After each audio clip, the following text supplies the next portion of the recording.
வணக்கமா. இன்னைக்கு ஸ்குவிட் கேமில் பேய் இருந்தால் எப்படி இருக்கும் அந்த மாதிரி ஒரு ரஷ்யன் ஹாரர் படத்தை தான் கொண்டு வந்திருக்கேன். எஸ், அந்த படத்தில் பார்த்தீங்கன்னா பணத்துக்காக விளையாடுறாங்க. ஆனால் இந்த படத்தில் காதலை ஒன்று சேர்க்கணும், நல்ல ஸ்ட்ராங் ஆகணும் அப்படின்றதுனால ஒரு கேமில் கலந்துக்கணும் அப்படின்ட்டு 4 கபிள்ஸ் வருவாங்க. ஆரம்பத்தில் எல்லாமே ஓகேவாக தான் போயிட்டு இருக்கும். ஆனால் கதை டெரராக மூவ் ஆக பல அமானுஷ சம்பவங்கள் நடந்துகிட்டு இருக்கு. ஹீரோயினுக்கு மட்டும் அந்த விஷயம் புரிய ஆரம்பிச்சு கொஞ்சம் கொஞ்சமாக தேடுதல் வேட்டையில் ஆரம்பிக்கிறாங்க. போக போக அவங்களுக்கு தெரிய வந்த விஷயங்கள் ரொம்பவே ட்விஸ்டாக இருக்கும், பயங்கரமாக இருக்கும். அப்புறம் இவங்க கூட இருக்கிறவங்களே கொஞ்சம் கொஞ்சமாக தப்பு பண்ணுறாங்க. யாரெல்லாம் தப்பு பண்ணுறாங்களோ அவங்கள மட்டும் கூட்டிகிட்டு போயிட்டு சாத்தானுக்கு படையலாக கொடுக்குறாங்க பாருங்க.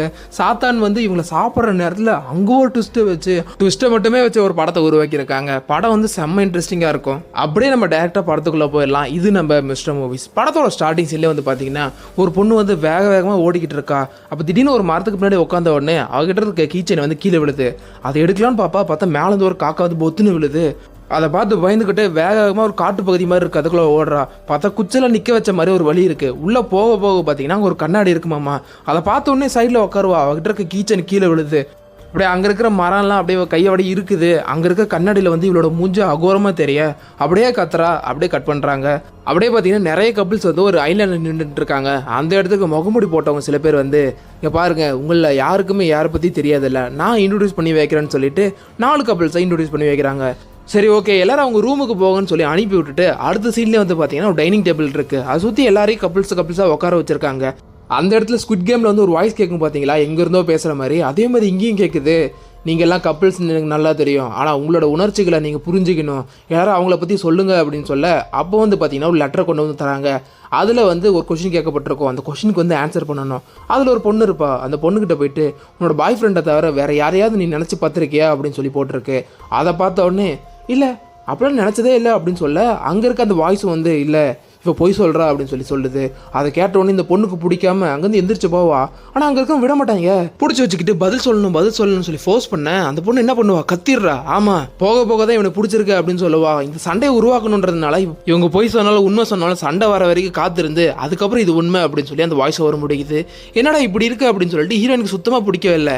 அந்த வாய்ஸ் ஓவர் அடுத்த கொஸ்டின் ஹீரோயினை பார்த்து நீ தான் சொல்லணும் அப்படின்னு சொல்ல அந்த பொண்ணு என்ன பண்ணுவா, ஏன்டா யாரா நீங்களா எங்களை கொண்டு பிரிக்கிறீங்க, சேப்பைங்க பார்த்தா அப்படின்னு சொல்லிட்டு இவங்களுக்கு கத்துறாங்க. திடீர்னு மைக்கேல் அப்படின்னு சொல்லிட்டு தன்னோட பாய் ஃப்ரெண்ட் திரும்பி பார்ப்பாங்க பாருங்க. இப்படி ஒரு நிகழ்வு நடக்குது. அப்படியே வேற ஒரு பிளேஸ்ல கண்ணு முழிக்கிறாங்க. முழிச்ச உடனே என்னடா இடம் இது அப்படின்னு சொல்லி பார்த்துக்கிட்டு இருக்கும்போது முன்னாடி ஒரு டார்ச் லைட்டும் அது பக்கத்தில் ஒரு லெட்டரும் இருக்கு. அந்த லெட்டரில் எடுத்து பார்த்தா உன்னோட பாய் ஃப்ரெண்டை நீ கண்டுபிடிக்கணும் அப்படின்னு சொல்லி போட்டிருக்கு. அதை பார்த்த உடனே இவங்களும் அந்தந்த இடத்துக்கு நகர்ந்து போகிறாங்க.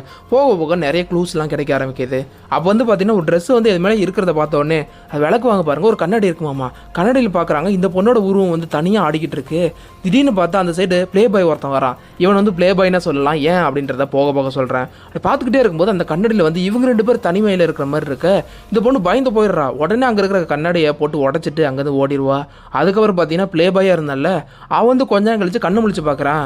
என்னடா இடம் இது, ஏன் இப்படி இருக்கேன் அப்படின்னு சொல்லிட்டு பார்த்துக்கிட்டு முன்னாடி ஒரு லெட்டர் இருக்குது. இவளுக்கு இருந்தது பார்த்தீங்கன்னா ஹீரோயினுக்கு அதே மாதிரி. அதை எடுத்து பார்க்குறான். இதுலேயும் உங்கள் பார்ட்னரை கண்டுபிடிக்க அப்படின்னு சொல்லியிருக்கு. இவங்க 2 பேருக்கு சேமாக இருக்க. அதை எடுத்து பார்த்துக்கிட்டே நகர்ந்துக்கிட்டு இருக்கான். அந்த சைடு ஹீரோயினும் ஒரு இடத்துல புதற மாதிரி இருக்கு. உள்ளே போய் பார்த்தா ஒரு கீ செயின் இருக்குமாம்மா. ஸ்டார்டிங் சீனில் ஒரு பொண்ணு வந்திருப்பாள்ல. ஆக்சுவலாக நீங்கள் நல்லா நோட் பண்ணி பார்த்துருந்தீங்கன்னா ஸ்டார்டிங் சைடில் வந்த பொண்ணும் இவங்களும் ஒரே மாதிரி இருந்திருப்பாங்க. அப்படியே இவங்களும் அவங்களோட ஆளை கண்டுபிடிச்சிட இன்னும் ஒரு கப்பிள்ஸும் அங்கே ஜாயின் பண்ணிக்கிறாங்க. இந்த 2 கப்பிள்ஸும் வாங்க இந்த வழியில் போகலான்னு சொல்லி போயிட்டு இருக்காங்க. அப்போ இன்னொரு பொண்ணு வரா, ப்ளே பாயோட ஆள். வந்தவளும் என் ஆள் வழியை கண்டுபிடிச்சா இல்லை வாங்கன்னு சொல்லி கூட்டிகிட்டு போகிறா. எல்லாரும் அந்த சைடு போகிறாங்க. போன உடனே அந்த மெயின் பில்டிங்கை ரீச் பண்ணிடுறாங்க. அங்கே போன உடனே ஏன்டா எல்லாரும் எங்களை கொல்ல பார்க்குறீங்களா, நாங்கள் குடிச்ச ஜூஸில் தானே ஏதோ கலந்து கொண்டு இந்த இடத்துல போட்டுட்டீங்க அப்படின்னு சொல்லிட்டு ஆளுக்கு ஒரு சைடு கத்திக்கிட்டு இருக்காங்க. அந்த இடத்துல அந்த மேடமும் ஆமாம் காதல்லாம் என்ன நினச்சிங்க, ஏன்டா ஒன்றா இருக்கிறதாண்டா முக்கியம் அப்படின்னு சொல்லி அவங்க டைலாக் பேசிகிட்டு இருக்கா. இல்லை இங்கேயே நாங்கள் கிளம்புறோம் அப்படின்னு சொல்லி கிளம்பிக்கிட்டு இருப்பாங்க. இந்த இடத்துல மட்டும் இவங்க கிளம்பியிருந்தாங்க அப்படின்னா பல உயிர்கள் காப்பாற்றப்பட்டிருக்கோம். எல்லாரும் காதலை முன்னேற்றணும் அப்படின்னு சொல்லி தானே வந்தீங்க. இப்போ உடனே போகிறேன்றீங்களே, இது நியாயமா? போ என் படத்தை தாண்டி போன்னு சந்தான மாதிரி டைலாக் கூட அவங்க உடனே மனசு மாறிடுவாங்க. ஆனால் அப்போ தான் ஒரு விஷயத்தை நோட் பண்ணுறாங்க. இன்னும் ஒரு கப்பிள்ஸை காணுமாம்மா. அவங்க எங்கே அப்படின்னு சொல்லி பயந்துக்கிட்டே கேட்க அவங்க தான் ஃபஸ்ட்டாக முடிச்சுட்டு போனாங்கன்னு சொல்லி ஒரே போட்டு தான் சரி வாங்கன்னு சொல்லிட்டு எல்லாரும் அவங்கவுங்க ரூமில் தங்கிட்டு இருப்பாங்க. அப்போ தான் ஹீரோயினை காட்டுறாங்க. என் தங்கச்சி இந்த தீவுக்கு தான் வந்திருக்கா, அவளோட கீச்சன் இங்கே தான் இருந்தது அப்படின்னு சொல்லிட்டு ஹீரோயின் எடுத்து காட்டுறாங்க. அப்போ ஹீரோ தான் ஏன்டி இது உன்னோடது தான் அப்படின்னு ஹீரோ சொல்ல, ஆமாம் என் தங்கச்சி போகிறேன்னு சொன்னால் அவட்ட தான் நான் இந்த கீச்சனை கொடுத்து விட்டேன் அப்படின்னு சொல்லிட்டு இந்த பொண்ணு சொல்லுவா. அதை கேட்ட அவனும் ஆல்ரெடி உனக்கு மென்டலாக ப்ராப்ளம் இருக்குது, எங்கே மாத்திரை எங்கன்னு சொல்லி தேடிக்கிட்டு இருப்பான். ஸ்டார்டிங்கில் இந்த பொண்ணு மாத்திரையை தூக்கி போட்டிருப்பாங்கல்ல, அந்த மாத்திரை தான் தேடிக்கிட்டு இருக்கான். அதை பார்த்த உடனே நான் ஒன்றும் பைத்தியம் இல்லை அப்படின்னு சொல்லிட்டு இந்த பொண்ணு வெளியே வருவாங்களாமா. அப்படியே பார்த்தீங்கன்னா அந்த ப்ளே பாய் இருந்தாலும் அவன் ஆளு கூட போய் ஒன்று மணி இருந்துகிட்டு இருக்கும்போது திடீர்னு வந்து பார்த்தீங்கன்னா அதில் ஹீரோயின் ஜாயின் ஆகிட்டு 3 பேர் ரொமான்ஸ் பண்ணிட்டு இருக்கும்போது அவனுக்கு ஒரு விஷுவல் தெரியுது, அதாவது அந்த பொண்ணுக்கு விஷுவல் தெரியுது. அதை பார்த்த உடனே பயந்துட்டு அந்த பொண்ணும் இல்லை நீ வந்து தப்பு பண்ணுற, ஆல்ரெடி என்ன ஒரு நாள் சீட் பண்ணியிருக்கல அப்படின்னு சொல்லி பேசிக்கிட்டு இருப்பா. அந்த கண்ணாடியில் வேறு ஹீரோயின் தெரிஞ்சா அப்படின்னு சொல்லி கத்திக்கிட்டு இருக்கா. வெளியே பார்த்தா கதவு ஓரத்தில் வந்து ஹீரோயின் இதை பார்த்துக்கிட்டு இருக்கா. அப்படியே இன்னொரு சைடில் தான் காட்டுறாங்க. அந்த ரெட் கலரில் ஒரு ட்ரெஸ் போட்டுட்டு ஒரு பொண்ணு வந்து என் பாய் ஃப்ரெண்ட் சரியில்லைன்னு சொல்லி கம்ப்ளைண்ட் பண்ணியிருப்பாள். அந்த பொண்ணுக்கும் அதோட பாய் ஃப்ரெண்டுக்கும் சண்டை வருது. எவ்வளோ தைரியம் இருந்தால் ஏன் முன்னாடி நான் சரியில்லைன்னு சொல்லியிருப்பேன் அப்படின்னு சொல்லிட்டு அவனும் தள்ளி விட்டு போயிடுவான். கொஞ்ச நேரம் கழிச்சு என்னோட ஆள் எங்கே காணாமல் போயிட்டா அப்படின்னு சொல்லிட்டு அங்கே இருக்கிறவங்க கிட்ட வந்து கேட்டுட்டு இருக்கான். அவங்களும் உங்களோட ஆளுக்கு வந்து உடம்பு சரியில்லை, அதனால் கூட்டிகிட்டு போயிருக்கோம், நாளைக்கு காலையில் அவங்க திருப்பி பார்க்கலாம் அப்படின்னு சொல்லி ஒரு மாதிரி சொல்கிறாங்க. அடுத்த சீனில் வந்து பார்த்தீங்கன்னா ஹீரோயின் திடீர்னு எந்திரிக்கிறாங்க. வெளியே ஏதோ சத்தம் கேட்குது அப்படின்னு சொல்லிட்டு போய் பார்த்தா அங்கே ஒரு பொண்ணு இருக்கமாம்மா. கொஞ்சம் கொஞ்சமாக திரும்புது அந்த பொண்ணு. திரும்ப மூஞ்சே தெரியல. திடீர்னு பொழந்துட்டு வந்து கத்த அப்படியே ஹீரோயின் பயந்துருவாங்க. அந்த இடத்துல வந்து யாருமே இருக்க மாட்டாங்க. சரி ஓகே திரும்ப நம்ம ரூமுக்கு போயிடலாம் அப்படின்னு சொல்லி வெளியே வருவாங்களாம். வர வந்து பார்த்தீங்கன்னா ஒரு குட்டியாக ஒரு பொண்ணு உட்காந்துக்கிட்டு இது ரொம்ப முக்கியம் அப்படின்னு சொல்லி நோட்டில் வந்து கிறுக்கிக்கிட்டு இருக்கு. ஹீரோயினும் அதை எடுத்து பார்க்குறாங்க. எடுத்து பார்த்தா ஏதோ ரூமோட என்ட்ரன்ஸ் மாதிரி இருக்கு. அதோட பார்த்துக்கிட்டு இருக்காங்க. திடீர்னு பார்த்தா அந்த பொண்ணு வாங்கிருமாமா. திடீர்னு திரும்ப ஒரு சவுண்டு கேட்குது. எந்திரிக்கிறாங்க. அப்போ தான் தெரிய வருது இவங்க கண்டதெல்லாம் கனவு அப்படின்னு சொல்லிட்டு. அதனால் வெக்ஸாகி போயிட்டு வெளியே வந்து நின்றுட்டு இருப்பாங்க. அந்த இடத்துக்கு வந்து பார்த்தீங்கன்னா அந்த ப்ளே பாய் வருவான். வந்தவனும் எவ்வளோ தைரியம் இருந்தால் நாங்கள் இன்னும் என் ஆள் இருக்கும்போது நீ வந்து பார்த்துருப்ப அப்படின்னு சொல்லி கேட்க, தைரியமா ஏன்டா இவ்வளோ நேரம் நான் என் ரூமில் தான் இருந்தேன் அப்படின்னு சொல்ல, ஓ அது என் கனவா, ஆனால் அந்த இடத்துல நம்ம மயங்கி இருந்தோம் பார்த்தியா, அந்த இடத்துல வந்து பார்த்தீங்கன்னா கண்ணாடியில் நீ நானும் ஒன்று மணி இருக்கிற மாதிரி எனக்கு தெரிஞ்சது அப்படின்னு சொல்லுவான். ஹீரோயினுக்கும் அவங்க பார்க்கும்போது அந்த கண்ணாடியில் அப்படி தானே தெரிஞ்சிருக்கும். அப்படியே அவன் கொஞ்சம் கொஞ்சமாக பேசிக்கிட்டு பக்கத்தில் வந்து கிஸ் பண்ணலாம் அப்படின்னு சொல்லி வர இவங்களும் வந்து வேண்டாம்னு சொல்லிட்டு உள்ளே போயிடுவாங்க. அடுத்த நாள் வந்து எப்பவும் போல் போட்டி ஆரம்பிக்குது. ஹீரோயினும் போயிட்டு தன்னோட ஆளை கிஸ் பண்ணிட்டு அங்கே போய் உட்காருவாங்க. அப்போ வந்து ஒரு மாதிரி உருன்னு இருக்கேன். என்னாச்சு அப்படின்னு சொல்லி கேட்க, நேற்று நான் உங்களுக்குலாம் நடந்ததை பார்த்துட்டு அப்படின்னு சொல்கிறான் பாருங்க. ஹீரோயினுக்கு ஒரு மாதிரி ஆகிடுது. இல்லை நீ தப்பாக புரிஞ்சுக்கிட்டு இருக்கன்னு சொல்லிக்கிட்டே இருக்கும்போது இன்னைக்கான போட்டியில் என்ன டாஸ்க் அப்படின்றத சொல்கிறாங்க. எல்லாரும் அவங்கவுங்க கப்பிள்ஸை மாற்றிக்கணும் அப்படின்னு சொல்லிட்டு தனிமையாக பேசணும் அப்படின்னு சொல்லி அனுப்பி வைக்கிறாங்க. ஒருத்தரும் ஒரு இடம் பிடிஞ்சிட்டு இருக்கும்போது ஹீரோயினுக்கு வந்து யார் வந்திருக்கா தெரியுமா, அந்த ப்ளே பாய் வந்தவனும் ரொமான்ஸ் பண்ண ட்ரை பண்ணிட்டு இருக்க. இங்கே பாரு இதுக்கெல்லாம் டைம் இல்லை, ஒழுங்கு மரியாதை என் கூட வா அப்படின்னு சொல்லிட்டு ஹீரோயினும் ஒரு இடத்துக்கு கூட்டிகிட்டு போகிறாங்க. அங்கே போய் பார்த்தீங்கன்னா ஒரு விஷ பாட்டில் மாதிரி இருக்குது. அதுக்கு மேலேயும் வந்து ஒரு லெட்டர் மடிச்சு வச்ச மாதிரி இருக்குது. அதை எடுத்து பார்த்துக்கிட்டு இருக்கும்போது அவன் உள்ளே வரான். என்னாச்சு அப்படின்னு சொல்லி கேட்டுக்கிட்டே திருப்பி கிஸ் பண்ணலான்னு சொல்லி வரும்போது ஆல்ரெடி வந்து பார்த்தீங்கன்னா நைட்டு 2 பேரும் மீட் பண்ணும்போதே தன்னோட அக்காவை கண்டுபிடிக்க தான் வந்திருக்கா அப்படின்னு சொல்லி ஹீரோயின் சொல்லியிருப்பாங்க. அதனால் இவனும் பக்கத்தில் போயிட்டு கண்டிப்பாக உன்னோட அக்காவை கண்டுபிடிச்சிடலாம் அப்படின்னு சொல்லி பேசிக்கிட்டே இருப்பான். ஒரு நிமிஷம் இரு, நான் ஒன்றும் அக்கா இல்லை, நான் தான் தங்கச்சி அப்படின்னு சொல்லி இன்னொரு பிட் எடுத்து போடுறாங்க. என்ன ஆயிருக்குன்னு பார்த்தீங்கன்னா ஹீரோயினோட தங்கச்சிக்கு வந்து பிரேக்கப் ஆயிருக்கும். அந்த கவலையை மறக்கணுன்றதுக்காக ஹீரோயினோட வீட்டில் வந்து தங்கிக்கிட்டு இருப்பா. அப்போ வந்து ஹீரோயினுக்கு எப்பவும் ரிசர்ச் பண்ணணும் அப்படின்னு சொல்லிட்டு ஹீரோயினை வீட்டை விட்டு போயிடுவாங்க. அந்த கஷ்டத்தை தாங்க முடியாமல் ஹீரோவும் சரக்கு அடிச்சுட்டு இருப்பான். அப்போ வந்து தங்கச்சிக்கு அதுதான் ட்ரெஸ்ஸு கசன்னு இருக்குன்னு சொல்லிட்டு ஹீரோயினோட ட்ரெஸ் எடுத்து போடுவா. அதை பார்த்தோன்னே நம்மள தான் முடக்கூடியாச்சே குடிச்சிட்டு வந்து எப்போ நீ வேலையிலேருந்து வந்த, எனக்கு ஒன்று ரொம்ப பிடிக்கும் தெரியுமான்னு கட்டி பிடிச்சி ரொமான்ஸ் பண்ணிக்கிட்டு இருக்க. இல்லை நான் வந்து தங்கச்சின்னு சொல்ல பாப்பா, ஆனால் அவன் ரொமான்ஸ் பண்ணிகிட்டு இருப்பான். அப்படி இதெல்லாம் போயிட்டு இருக்கா. ஹீரோயின் திடீர்னு அந்த இடத்துக்கு வருவா. வந்து பார்த்தோன்னே இந்த கண்குள்ளா காட்சியை பார்த்தோன்னே கதறிக்கிட்டு இருக்கா. அப்படியே கட் பண்ணி இப்போ நடக்கிற சீன் தான் காட்டுறாங்க. அதில் வந்து பார்த்தீங்கன்னா எல்லாம் டான்ஸ் ஆடிட்டு இருக்காங்க பப்பு மாதிரி இருக்கிற இடத்துல. திடீர்னு பார்த்தா ஹீரோயினுக்கு ஒரு கீச்சைன் மாதிரி கிடச்சிருக்கும்ல, அந்த கீச்சைன் ஹீரோயின்கிட்ட இருந்து மிஸ் ஆயிருக்குமாமா. அதை வந்து அங்கே டான்ஸ் ஆடிட்டு இருக்க ஒரு லேடி போட்டுட்டு இருக்காங்க. அதை பார்த்தோன்னே இவனுக்கு சைகை காட்ட நம்ம ப்ளே பாய் தான் அவனோட ஆள் மேலே வந்து போய் சரக்கு ஊற்றிடுவான்.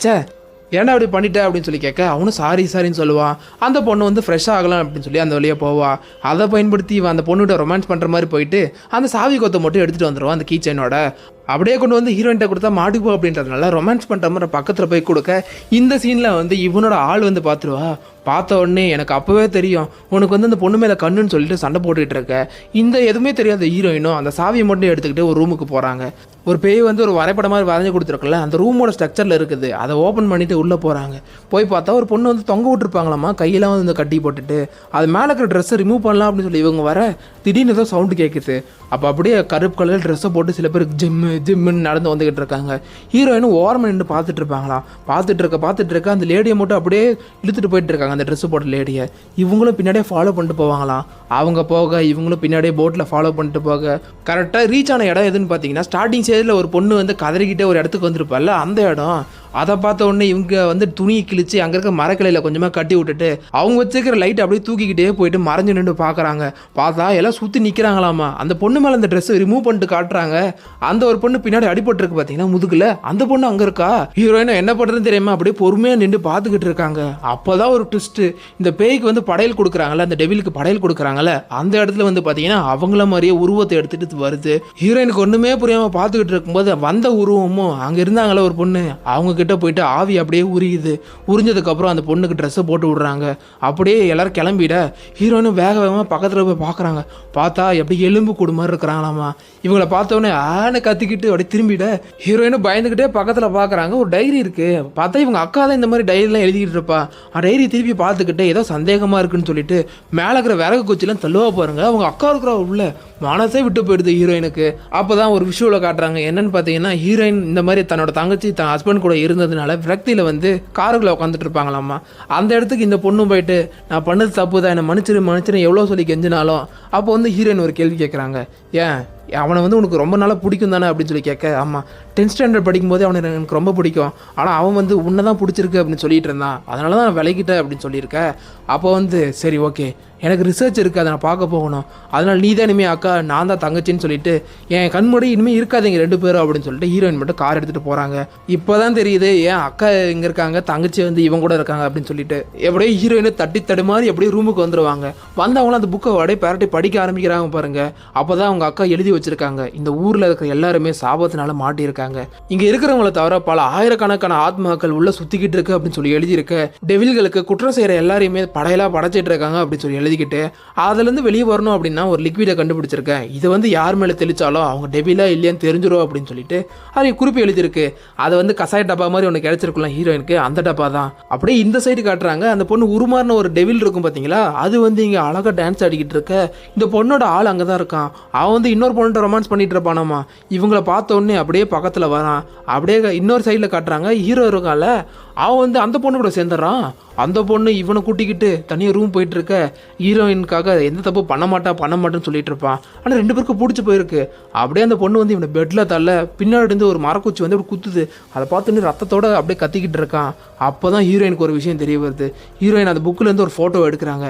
இந்த நிலத்தை வந்து 1985 ஒருத்தவங்க வாங்கிட்டாங்க அப்படின்னு சொல்லிட்டு. யாருன்னு தெரியுதா? ஹீரோவை கூட்டிகிட்டு போயிருக்கல ஒரு பொண்ணு, அந்த பொண்ணு. அதை பார்த்தோன்னே ஹீரோயின் வந்து மிரண்டு போயிடுறா. அப்போ வந்து பார்த்தீங்கன்னா இன்னொரு இடத்துல தான் காட்டுறாங்க, அந்த அழகான பொண்ணு டான்ஸ் ஆடிக்கிட்டே அதை கூப்பிட்டு போனால அவனை வந்து ரொமான்ஸ் பண்ணலான்னு சொல்லி பக்கத்தில் வருவான். திடீர்னு ஒரு சவுண்டு ஆன்னு கத்துறான். அவனோட கதை இங்கேயே முடிஞ்சிருது. அப்புறம் வந்து பார்த்தீங்கன்னா அந்த பிளே பாயோட ஆள் இருப்பால, அந்த பொண்ணு இவனை கூட்டிகிட்டே அப்படியே உள்ளே வரா. ஹீரோவை கூட்டிக்கிட்டு வந்தவொடனே என்னாச்சு அப்படின்னு சொல்லி சட்டையை கழட்டி பார்த்தா அப்படியே அந்த ஒரு பொண்ணுக்கு பின்னாடி அடிபட்டு இருக்கும் போது எப்படி போயிட்டு இருந்தது அந்த மாதிரி நரம்புலாம் இவனுக்கு போயிட்டு இருக்க. வெளியே இருந்து சவுண்டு கேட்குது. ஏய் எல்லாரும் வெளியே வரீங்களா, இல்லை உங்களை கொல்லவான்னு சொல்லி சவுண்டு கேட்க வெளியே போய் பார்த்தா அந்த பொண்ணு அங்கே நின்றுட்டு இருக்கா. உங்களெல்லாம் பலி கொடுக்கறதுக்கு என்னென்னலாம் பண்ண வேண்டியதாக இருக்குது அப்படின்னு சொல்லி பேசிக்கிட்டு ஹீரோவை மட்டும் கூப்பிட்றா. ஹீரோ இதை கண்ட்ரோல் ஆன மாதிரி என்னை மன்னிச்சிருங்கன்னு சொல்லிட்டு பக்கத்தில் போயிட்டு இருக்கான். போயிட்டே இருக்கும்போது அந்த பொண்ணும் கத்தி எடுத்து இவனை பலி கொடுக்க வேண்டிய நேரம் வந்துருச்சுன்னு சொல்லி கத்தி எடுத்து அப்படி நீட்டிக்கிட்டு இருக்கா. இந்த இடத்துல தான் இன்னொரு ட்விஸ்ட் கொடுக்குறாங்க. கொஞ்சம் கொஞ்சமாக கண்ட்ரோலை எழுந்துட்டு இருந்த ஹீரோவும் அப்படியே கத்தியை பிடுங்கி அந்த பொண்ணோட நெஞ்சிலே குத்திடுறான். அந்த பொண்ணு அங்கே இறந்து போயிடுறா. அந்த பொண்ணு இறந்து போன உடனே சுற்றி இருக்க எல்லாரும் கண்ணிலேருந்து ரத்தம் வந்து அவங்களும் தொப்புன்னு விழுந்துட்டு இருக்காங்க.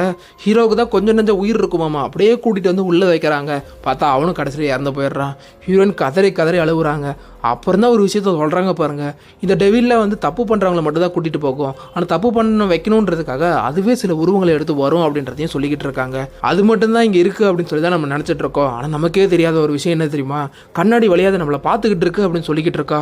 அப்படியே கண்ணாடியில் ஒன்று ஒன்றா எடுத்துகிட்டு போயிட்டு அங்கே ஒரு காடு மாதிரி இருந்தது பார்த்தீங்களா, கட்டையெல்லாம் அடுக்கி வச்சுருந்தாங்கல்ல, அந்த இடத்துல சுற்றி வைக்கிறாங்க. வச்சுட்டு பேய் இப்போ வரும் அப்போ வரும் அப்படின்னு சொல்லி வெயிட் பண்ணிக்கிட்டே இருக்காங்க. ஆனால் பேய் வரல. அப்போ தான் ஒரு விஷயம் தெரிய வருது. அதனால பிளே பாயோட ஆள் இருக்கல்ல, அந்த பொண்ணு வந்து நீ வந்து என்னை ஏமாத்திட்டு இந்த பொண்ணு கூட தப்பாக இருக்கிற மாதிரி பண்ணால் மட்டும்தான் அந்த பேய் வரும். இல்லீகல் ரிலேஷன்ஷிப்பில் இருக்கிறவங்க பொய் சொல்கிறவங்க அவங்கள மாதிரி ஆளுங்களை தான் கொண்டு போய் டெவிலுக்கு படையலாக கொடுக்குறாங்க அப்படின்ற விஷயத்த அந்த பொண்ணு சொல்கிறா. ஆனால் நீங்கள் பண்ணணும் அப்படின்னு சொல்ல அவங்க 2 பேருக்கு ஒரு மாதிரி ஆகிடுது. இவங்க கூட அப்படின்ட்டு அப்படியே கிஸ் பண்ணுறாங்க. ஆனால் பேய் வர மாட்டேங்குது. அப்போ தான் அந்த பொண்ணு ஒரு விஷயத்த சொல்கிறா, நீங்கள் வந்து உண்மையிலே கிஸ் பண்ணணும் அப்படின்னு சொல்லிட்டு அந்த பொண்ணு இதை மனசை தாங்க முடியாமல் வெளியே ஓடிடுவா. அப்புறம் இவங்க வந்து கிஸ் பண்ணிக்கிட்டு இருக்க அப்படியே வந்து பார்த்தீங்கன்னா அந்த பொண்ணு கத்துற தட்டுற சவுண்டு கேட்குது. இரு நான் போய் பார்க்குறேன்னு சொல்லிட்டு இவனும் பார்க்கலான்னு சொல்லி போவான். பார்த்தா அந்த இடத்துல பொண்ணு இருக்க மாட்டா. இந்த சைடு தான் காட்டுறாங்க. ஹீரோயின் வந்து தனியாக இருப்பாங்கல்ல, அந்த இடத்துல திரும்ப வரான்.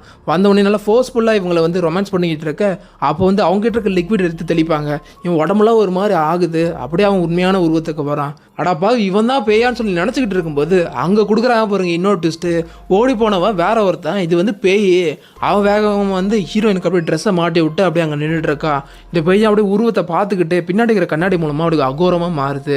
கொஞ்ச நேரம் கழிச்சு இவங்களை அட்டாக் பண்ணலான்னு சொல்லி வரும்போது அங்கே இருக்கிற பேய்ங்கெல்லாம் இருக்குன்னு சொன்னாங்க பார்த்தீங்களா, ஆயிரக்கணக்கில். அந்த பேய்ங்கெல்லாம் ஒன்று ஒன்றா இவனை போய் அட்டாக் பண்ணுது. அப்போ தான் இவங்க ரெடி பண்ணி வச்சிருக்க வெடிகுண்டெல்லாம் காட்டுறாங்க. அது மேலே தூக்கி போட்டு அப்படியே எரிக்கிறாங்க. அது அங்கேயே இறந்து போயிடுது. அப்புறம் ஒவ்வொரு ஆவியும் கொஞ்சம் கொஞ்சமாக மறையுது. அந்த இடத்துல வந்து பார்த்தீங்கன்னா ஹீரோயினோட அக்கா வந்திருப்பா. வந்தவளை இவங்களை பார்த்துக்கிட்டு அவங்களும் மறைஞ்சு போகிறாங்க. இப்படியே இந்த படம் முடியுதுன்னு சொல்ல வர நேரத்தில் இன்னொரு ட்விஸ்ட்டு கொடுக்குறாங்க பாருங்க.